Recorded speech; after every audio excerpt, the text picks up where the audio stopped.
Hello friends, मैं शशि कुमार मेहरा। आज हम बात करेंगे मित्रों, आओ कुछ जानें।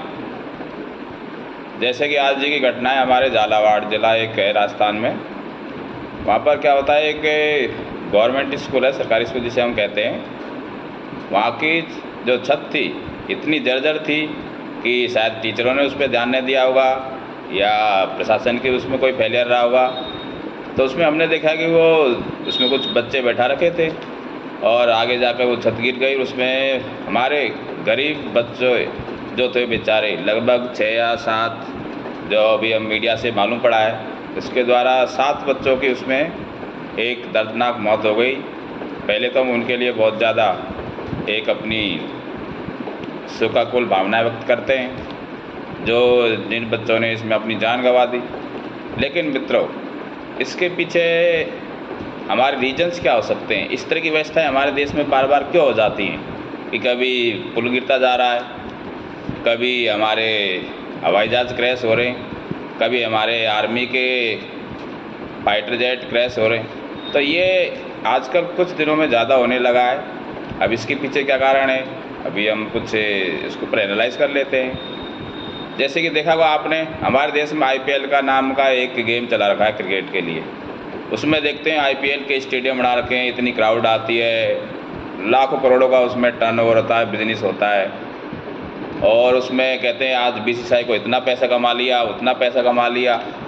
और लेकिन हमारे स्कूलों को देखते हम तो देखते हैं क्या होता है। वहाँ पर स्कूलों में हमारे पास सही एक रूफ नहीं है, बोर्ड नहीं है, बच्चों के पास सही सिस्टम नहीं है बैठने के लिए।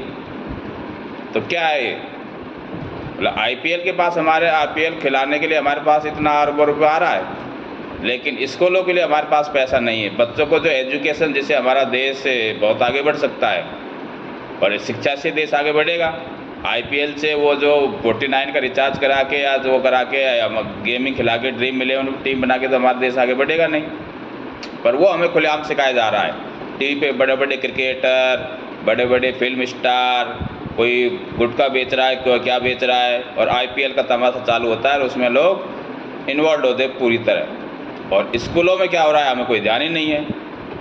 तो ये एक बहुत बड़ा चिंता का विषय है। दूसरी बात यही, हमारे मंडियों को देख लो, किसानों की फसलें, वहाँ अनाज की जो फसलें होती हैं वो बरसात में भीगती रहती हैं, लेकिन उनको ढकने के लिए हमारे पास तिरपाल नहीं है या एक टीन शेड की व्यवस्था नहीं है। और IPL के लिए खूब पैसा है हमारे पास। ये एक बहुत बड़ी आयरनी है हमारे देश में, हमारे साथ मोस्टली जो हमारे कॉमन पीपल है उनके लिए। दूसरी आप बात करते हो, और अभी कुछ समय पहले हमारे देश में या हमारे देश के विभिन्न भागों में रैलियाँ होती है मिनिस्टर्स की। बड़े बड़े हमारे जो भी मिनिस्टर होते हैं, PM CM XYZ जो भी होते हैं, उनके लिए देखो इतना बड़ा मैदान तैयार करते हैं। उसके आने जाने के लिए बस वो जो हमारे नागरिक होते हैं देश को, उनको ज़बरदस्ती बसों में बिठा बिठा कर लाया जाता है कि चलिए आप हमें वहाँ पर क्राउड दिखाना है उस मिनिस्टर को या रिलेटेड जो गेस्ट है वहाँ पर। तो वो सब उसके लिए पैसा कहाँ से आ जाता है, शायद हमें इस पर कभी सोचना ही नहीं चाहते कि इतनी फंडिंग वहाँ कैसे हो रही है। लेकिन वो स्कूलों के लिए, हमारे सड़कों की क्या हालत है, जर्जर हालत है, बरसात में क्या हाल है, उनके लिए हमारे पास पैसा ही अवेलेबल नहीं है। तो ये हम कैसे समाज बनाने जा रहे हैं? तो रैलियों के लिए पास पैसा है हमारे पास, मिनिस्टर आए उनके लिए नाश्ता पानी और उनकी क्राउडिंग के लिए बस वगैरह, आई डोंट नो कैसे वो मैनेज करते हैं, इतना फंडिंग कहाँ से होती है। उनके ऊपर GST क्यों नहीं लगाई जाती है? और हर आदमी प्रोडक्ट रहता है GST के लिए, साहब इस पर GST दो, उस पर GST दो। इसी तरह आपने देखा होगा बहुत सारी अभी ये पुल गिर जाते हैं या स्कूल की बिल्डिंग कोलैप्स हो जाती है, तो इसके पीछे भी एक खेल चलता है कि जब उसके लिए टेंडर निकालते हैं सरकार या रिलेटेड डिपार्टमेंट, तो उसमें एक बेचारा जो ठेकेदार टेंडर लेता है उसको कितना कितना कमीशन खिलाना पड़ता है। ये हमें खूब जग जाहिर है, इसमें किसी को बताने की ज़रूरत नहीं है। अब वो मान लो 30-35 कमीशन उन्होंने पहले ही दे दिया उस बेचारे ठेकेदार ने, तो किस तरह की सड़कें बनाएगा? देख लो सड़कों के आज हमारे क्या हाल है। और बिल्डिंगों को देख लो, कोई भी पुल बनाओ, या हमारी गवर्नमेंट स्कूलों में भी शायद ऐसा कुछ होता है। बेचारे जो हमारे वो होते हैं, वहाँ के जो प्रिंसिपल्स होते हैं, हेडमास्टर होते हैं, वो गाँव वालों का सहयोग लेके या सरपंच से कुछ निवेदन करके कुछ ऐसी बिल्डिंग बनाने के लिए प्रयास करते हैं, तो वो भी उनको शायद इतनी फंडिंग नहीं हो पाती है। और इसलिए इस तरह की व्यवस्था में हमें जीना पड़ता है। हमारे बच्चों के लिए इस तरह के लिए खिलवाड़ होता रहता है हमारे द्वारा। और डेमोक्रेसी क्या होती है भाई, बाय पीपुल फॉर पीपुल, पर कहाँ है लोगों के लिए। कोई आ जाए कोई मंत्री तो पूरी सड़कें जाम कर देते हैं, उसके लिए पूरा सिस्टम लग जाता है। और आप जाइए हम जाइए सड़कों पर, तुम गड्ढे में गिर के मर जाओ, कहीं भी इंजर्ड हो जाओ, तो कोई शायद हमें पूछने वाला नहीं है। तो इसके लिए एक ही है कि जब जनता इसके लिए अवेयर नहीं होगी, जनता उनसे क्वेश्चन नहीं पूछेगी ऐसा क्यों हो रहा है, आप रिलेटेड आपके MP MLA सरपंच से पूछिए कि हमारे क्षेत्र में ये समस्या क्यों हो रही है। लेकिन हम तो शायद ये सब पूछना ही नहीं चाहते, क्योंकि हमें सिखाया नहीं जाता ये सब बातें।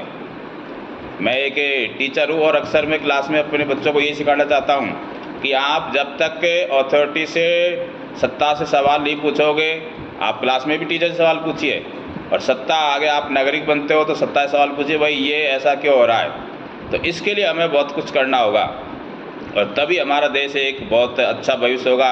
हमारे आने वाले जनरेशन्स को एक अच्छी एजुकेशन मिलेगी, सरकारी स्कूलों में बहुत ज़्यादा हमारे पास इस तरह की रिसोर्सेज अवेलेबल हो पाएंगे, और जो फंडिंग है वो वहाँ मिलेगी तो आराम से जो हेडमास्टर है प्रिंसिपल है वो अच्छा वहाँ पर बिल्डिंग बनवाएंगे, और बच्चे हमारे बहुत बेहतर ढंग से पढ़ पाएंगे। हमारे देश में टैलेंट की कमी नहीं है, लेकिन हमारे टैलेंट क्या करेगा बेचारा, वो बच्चा आता है स्कूल में इस तरह की व्यवस्था में पढ़ता है तो उसका टैलेंट शायद कुछ बैक हो जाता है। तो इसके लिए हमें ऐसा एटमॉस्फेयर बनाए अपने बच्चों के लिए जिससे वो बच्चे साइंटिस्ट बने, आगे जाकर देश में हमारी फार्मिंग है कोई नई इनोवेशंस करें, हमारे देश में जो इंडस्ट्रीज है उनको बहुत बढ़ावा दें।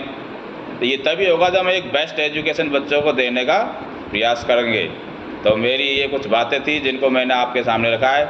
अगली कुछ बातों के साथ मैं अगले वीडियो में आपके सामने आऊँगा, और मैं एक चैनल लॉन्च करने वाला हूँ जिसका नाम है आओ कुछ जाने। तो उस पर आपको रोज़ या वीकली कुछ ऐसी बातें बताएंगी जिससे हमें कुछ देश के बारे में, हमारे देश से डेवलप कैसे हो, इसके बारे में मैं अपने विचार आपको पढ़कर लिखकर या कैसे भी जानकारी देने का प्रयास करूँगा। मैं वापस उन बच्चों के लिए, उनके परिवारों के लिए और सरकार से निवेदन करता हूँ कि उनके बच्चों को अधिक बहुत अच्छा अलाउंसेस दिया जाए, जिससे उनके परिवार को, हालांकि उनसे अलाउंस देने से कोई ज़्यादा फर्क नहीं पड़ेगा उन पेरेंट्स के ऊपर, लेकिन फिर भी उनकी कहीं आर्थिक सहायता की जाए अच्छे ढंग से, जिससे वो कुछ परिवार में कुछ वो अपने आने वाले बच्चों को या उनके कुछ सहायता हो सके उनकी। ऐसा हम सरकार से निवेदन करते हैं, और इस तरह घटनाएं वापस ना हो इसके लिए आप ऐसा कुछ कदम उठाइए। स्ट्रिक्ट एक्शन नहीं लेंगे हम तब तक तो शायद ये घटनाएं रिपीट होती रहती है। एक दो बार हम वापस मीडिया में आएगा, हम जैसे कुछ बुद्धिजीवी इसके ऊपर आपसे कुछ आपको जागरूक करने का प्रयास करेंगे। 3-4 दिन बाद में वही IPL के मैच देखने, क्रिकेट के मैच देखने में, ड्रीम 11 पे टीम बनाने में हम क्या करेंगे, वापस इंगेज हो जाएंगे। तो ये आप जब तक हमारा कॉन्सेप्ट क्लियर नहीं होगा तब तक हमें इस तरह की व्यवस्थाओं में रहना पड़ेगा। तो मित्रों, हम इसमें सोचें, विचार करें और अपने देश को बहुत आगे ले जाएं। हमारे प्रधानमंत्री जी, हमारे मुख्यमंत्री जी, हमारे MP MLA इसके बारे में विचार करें कि कैसे देश को आगे ले जाए, कैसे हमारा एक देश होनहार देश बन जाए, सब लोगों की एक अच्छी खासी एक इनकम जनरेट होने लगे। ऐसा मैं निवेदन करता हूँ हमारे प्रशासन से, हमारे डेमोक्रेसी के जो भी संचालक हैं उनसे, तो वो सोचे इस बारे में। तो मित्रों, इसी के साथ धन्यवाद, आपने मुझे सुना, धन्यवाद, थैंक्स।